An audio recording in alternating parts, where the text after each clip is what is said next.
After the U.S. House Speaker Nancy Pelosi visited Taiwan, Beijing is worried the one China worldview is crumbling internationally. According to the BBC, if China invades Taiwan, China will be spurned internationally. This could have drastic consequences for China's economy. The White House responded to China's military threats against Taiwan.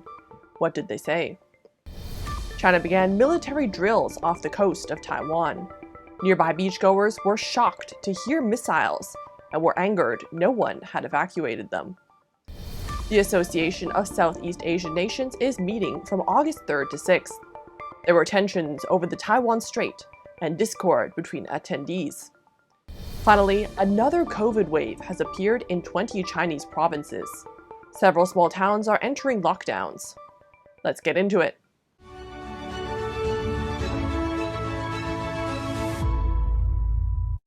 Welcome to Sound of Hope News. My name is Daniela Wolensack, and today is August 5th. U.S. House Speaker Nancy Pelosi's visit to Taiwan went from stepping on China's red line to a walk on the red carpet. Pelosi bluntly responded to Beijing's threats, stating, quote, "Our congressional delegation's visit should be seen as a strong statement that America stands with Taiwan." In her August 3rd statement, Pelosi condemned Chinese authorities for blocking Taiwan from participating in global conferences. She pointed out that despite its efforts, China still is unable to stop leaders from all over the world from visiting Taiwan. Experts speculate the Chinese Communist Party fears the positive attention Taiwan is receiving internationally. Beijing feels that it is losing its dominant one China stance. The Voice of America reported that the far-reaching impact of Pelosi's trip is just beginning. The visit may encourage more leaders from other countries to visit Taiwan. This could strip off Beijing's status on the one China issue. The Chinese Communist Party has been trying to isolate Taiwan in the diplomatic arena by blocking them from joining the World Health Organization and other organizations. It always makes a fuss when Taiwan's government interacts with foreign officials, especially if they have a lot of power. Pelosi's visit could encourage America's allies to increase their ties to Taipei. An expert at the Hudson Institute, Patrick Cronin, provided some observations. He said that Beijing is still trying to control the one China narrative internationally. China worries Pelosi's visit will somehow weaken America's one China policy. Some countries are already starting to reject the narrative. For example, Lithuania recently set up a Taiwan representative office. At the opening ceremony of last year's Tokyo Olympics, the Chinese Taipei delegation was renamed the Taiwan delegation. Changing the so-called one China stance seems to be trending in the international community. Pelosi's visit to Taiwan has embarrassed the Chinese Communist Party. The British media reports that the Chinese Communist Party will be spurned by the international community if it uses force against Taiwan. This would stifle the Chinese economy, which could be disastrous for China. The BBC reported on August 3rd that Beijing is in a difficult position. In recent years, hostility across the Taiwan Strait has been increasing. Beijing is pressuring Taipei more and more. In China, most people believe that Beijing wants to seize Taiwan as a feat of history. The Chinese Communist Party is advocating a forceful solution, but if Beijing sends troops to Taiwan, it will have to cross a dangerous strait for a massive landing. This could be challenging when Taiwan defends itself. On the other hand, the communist government's war propaganda has backfired. After Pelosi's visit to Taiwan, some mainlanders went to the local government and threw eggs at it, calling it weak and incompetent. The Chinese military carried out a large-scale so-called joint military exercise in various areas surrounding Taiwan. They also launched 11 ballistic missiles into the waters near Taiwan, beginning on August 4th. This is the most confrontation the Taiwan Strait has seen in the past 3 decades. The international community considers the Chinese Communist Party to be irresponsibly venting its anger over U.S. House Speaker Nancy Pelosi's visit. The White House urged Beijing not to overreact. White House National Security spokesperson John Kirby told MSNBC. The provocateur here is Beijing. They didn't have to react this way to what is completely normal travel by congressional members to Taiwan. The Chinese are the ones who are escalating this. He implored Beijing to ease tensions.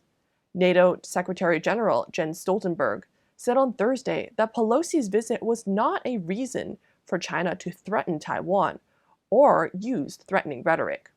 Because the United States and other NATO allies have regularly sent senior officials to Taiwan over the years, Beijing's attitude to Pelosi's Taiwan trip is an overreaction. Taiwan's defense ministry said the missile launched by China flew into the high-altitude atmosphere and out of harm's distance from Taiwan. Speaking at the CSIS think tank, a former senior China analyst at the CIA, John Culver, said China's missile launches and other military activities signaled that U.S.-China relations had entered a new era. On Thursday night, Taiwanese President Tsai Ing-wen responded to the missiles with a video calling on the international community to support democratic Taiwan and to jointly curb one-sided and irrational military actions.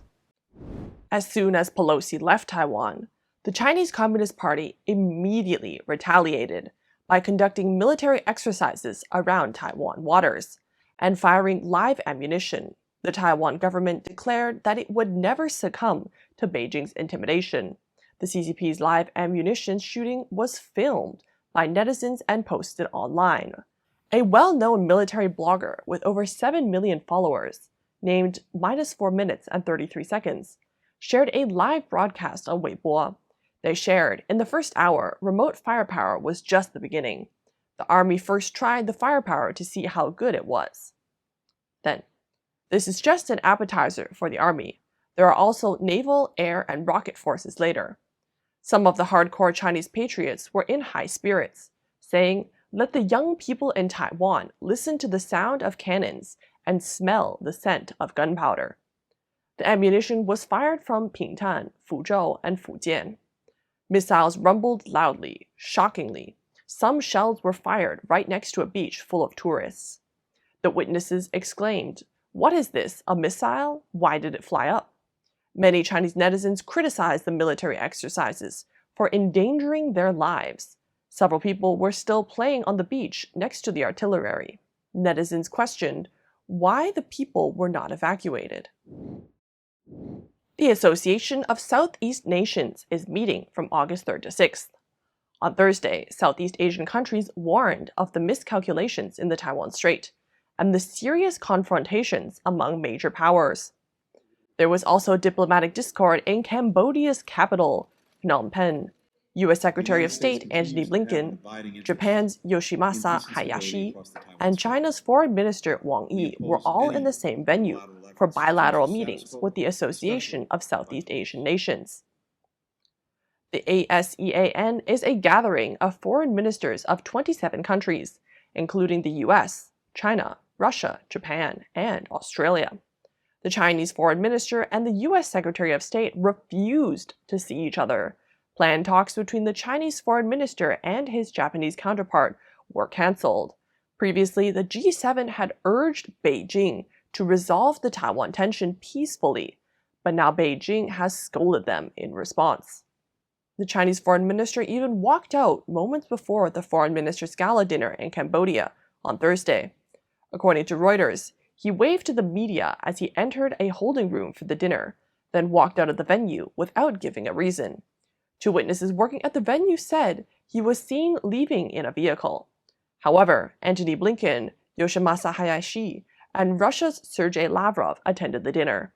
In the opening remarks to ASEAN counterparts, Blinken said he recognized the Taiwan issue was on everyone's mind and stressed Washington's policy was unchanged. He said, "We and countries around the world believe that escalation serves no one and could have unintended consequences that serve no one's interests, including ASEAN members and including China." A new wave of COVID in China has affected more than 20 provinces. Recently, the number of confirmed cases has increased in Zhejiang, Hainan, Henan, and Inner Mongolia. Many places have been sealed and controlled. According to a government notice, the epidemic broke out in the town of Yiwu on August 2nd. In 3 days, 70 cases of infection appeared and traveled all over Zhejiang province. On August 3rd, Yiwu entered a lockdown. The city shut down, schools closed, and the city's residents had to do nucleic acid testing throughout the night. The city of Sanya in Hainan province also entered regional control from midnight on August 4th. Several businesses were suspended. 72 cases of COVID were confirmed that day. On the same day, Jining district in Ulanqab city, Inner Mongolia, was designated as a high-risk area and a medium-risk area, when officials said there were only 26 confirmed cases. Residents in high-risk areas are subject to lockdowns, while in medium-risk areas, residents are required to stay within the area. In Minchuan County, Shangqiu, Henan, after more than 2 days of static management, the government ushered in more stringent control measures yesterday, and all personnel were assigned codes for management. The people of 7 high-risk areas, such as Oasis Street, were given red codes, and 12 medium-risk areas, such as Baodang Township, were given yellow codes. The official of Shangqiu City said that this is to ensure that no one misses a nucleic acid test. Thank you so much for listening. If you like what you saw, please remember to like, comment, and subscribe. See you next week.